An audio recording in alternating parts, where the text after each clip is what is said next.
Hey, welcome back to another video of how to use basics. In this video, we are going to learn how to change icon in Unstoppable Crypto Wallet. First, launch the Unstoppable Crypto Wallet on your device. After that, log in using your credentials. Now, go to the Settings tab, which is at the bottom right corner of your screen. Here, find the option named Appearance. Click on Appearance tab. Now, scroll down until you see App icon.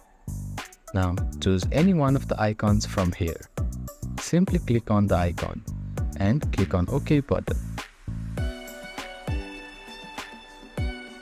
Here you can see that the icon has been changed.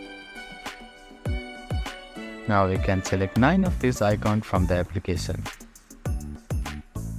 So that is how you can change icon in Unstoppable Crypto Wallet. Thank you for watching this video. Please do not forget to like, share and subscribe to our channel and comment down if you have any queries.